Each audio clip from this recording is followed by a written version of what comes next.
வணக்கங்க. Welcome to வீடு சமையல் சேனல். இந்த சேனல் ஃபஸ்ட் டைம் பார்க்குறவங்களா இருந்தீங்கன்னா மறக்காமல் ஒரு லைக் பண்ணிவிட்டு சப்ஸ்கிரைப் பண்ணிவிடுங்க. வீடியோ போட்டு 2-3 வீக் ஆகிடுச்சு. கரெக்டாக எடிட் பண்ணுறதுக்கு டைமும் கிடைக்கிறதே இல்லை. இந்த வீடியோ லாஸ்ட் வீக் ரேண்டம் எடுத்த வீடியோ தான்.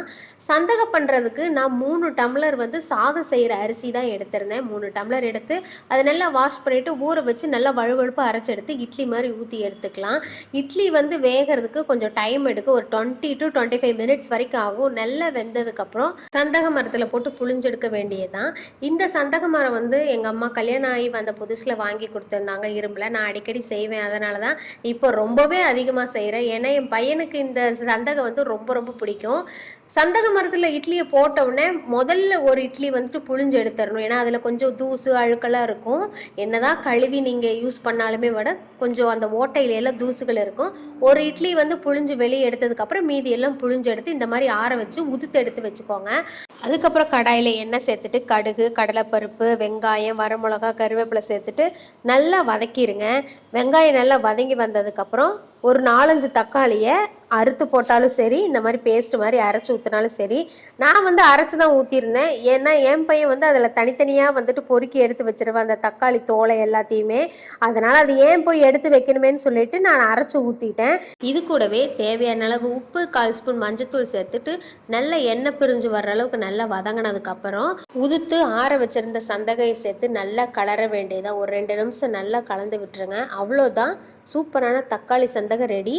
தக்காளிக்கு பதிலாக லெமன் சேர்த்து கூட செய்யலாம், சூப்பராகவும் இருக்கும். தக்காளி கூடவே ஒரு 2 முட்டையை உடச்சி ஊற்றி முட்டை சந்தகையாகவும் செய்யலாம். 2-3 விதமாகவும் செய்யலாம். சூப்பர் டேஸ்ட்டாக இருக்கும். கடையில் வாங்கி செய்கிறத விட இந்த மாதிரி ஹெல்த்தியாக வீட்டில் செஞ்சு பாருங்கள். சூப்பர் டேஸ்ட்டாகவும் இருக்கும். நீங்களும் ட்ரை பண்ணி பாருங்கள். ஃப்ளிப்கார்ட்டில் என் பையனுக்கு வாட்ச் ஒன்று ஆர்டர் போட்டிருந்தேன். ஸ்கூலில் வாட்ச் கட்டிட்டு வரணும்னு சொல்லியிருந்தாங்க. கம்பல்ஷன் கிடையாது. 6th ஸ்டாண்டர்ட்லேருந்து வாட்ச் கட்டிட்டு வரலாம் அப்படின்னு ஸ்கூலில் சொல்லியிருந்தாங்க. ப்ரொஃபஷ்னலாக தான் இருக்கணும் அப்படின்னு சொல்லியிருந்தாங்க. அவன் 6th போனதுலேருந்தே எனக்கு வாட்ச் வேணும்னு சொல்லிகிட்டே இருந்தான். சரி, அவங்க அப்பா ஆன்லைனில் ஆர்டர் போட்டிருந்தாங்க. நாங்கள் சின்ன சைஸாக தான் போட்டிருந்தோம். வந்தது என்னமோ கொஞ்சம் பெரிய சைஸாக தான் வந்திருந்தது. இதோட ரேட் 350 ரூபாய் தான். 350 ரூபாய்க்கு ஒர்த்தபுளாக தான் இருந்தது. நீங்களும் ட்ரை பண்ணி பாருங்கள். ஆன்லைனில் பிடிச்சிருந்தா வாங்கிக்கோங்க. எனக்கு எப்போவுமே மொட்டு காளானை விட சிப்பி காளான் தான் ரொம்ப ரொம்ப பிடிக்கும். ஏன்னா அது கிரேவிக்கு ரொம்ப ரொம்ப டேஸ்ட்டாகவும் இருக்கும்.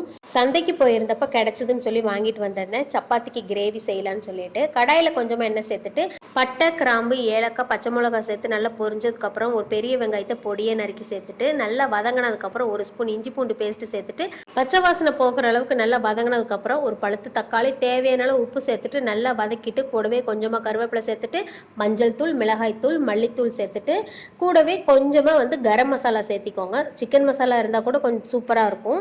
நல்லா சேர்த்து வதங்கினதுக்கப்புறம் தேவையான அளவு தண்ணி சேர்த்துட்டு நல்லா கலந்து விட்டுட்டு எண்ணெய் பிரிஞ்சு வர்ற அளவுக்கு நல்லா கொதிக்கட்டும்.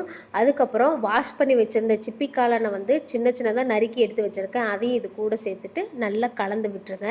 சிப்பி காளான் எப்போவுமே கிரேவிக்கு ரொம்ப ரொம்ப சூப்பராக இருக்கும். ஆனால் இது பிரியாணி செஞ்சோன்னா குழஞ்சு போயிடும். பிரியாணி செஞ்சால் இது நல்லா இருக்காது. பிரியாணிக்கு மொட்டு காளான் தான் டேஸ்ட்டாக இருக்கும். இந்த சிப்பி காளான் கிடச்சா இந்த மாதிரி ட்ரை பண்ணி பாருங்கள். காளானை சேர்த்துட்டு நல்லா வதங்கினதுக்கப்புறம் ஒரு 2 நிமிஷம் மூடி வச்சுருங்க. அதுக்கப்புறம் ஓப்பன் பண்ணிவிட்டு தேங்காய் கூட மிளகு, சோம்பு சேர்த்துட்டு பேஸ்ட் மாதிரி அரைச்சி எடுத்து இந்த கலவை கூட சேர்த்துட்டு ஒரு 5 நிமிஷம் மீடியம் ஃப்ளேம்லேயே கொதிக்கட்டும். இந்த கிரேவி கொஞ்சம் கெட்டியாக இருந்தால் தான் டேஸ்ட்டு சூப்பராக இருக்கும். நல்லா கலந்து விட்டுட்டு ஒரு 2 நிமிஷம் மூடி வச்சுருங்க. அதுக்கப்புறம் ஓப்பன் பண்ணிவிட்டு கொத்தமல்லி இலை தூவி இறக்கிடுங்க. அவ்வளோதான், சூப்பரான காளான் கிரேவி ரெடி. நீங்களும் ட்ரை பண்ணி பாருங்கள்.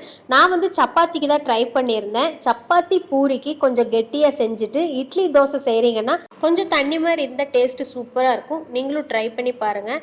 இந்த வீடியோ எல்லாமே உங்களுக்கு பிடிச்சிருக்குன்னு நம்புகிறேன். பிடிச்சிருந்தால் லைக் பண்ணிவிட்டு சப்ஸ்கிரைப் பண்ணிவிடுங்க.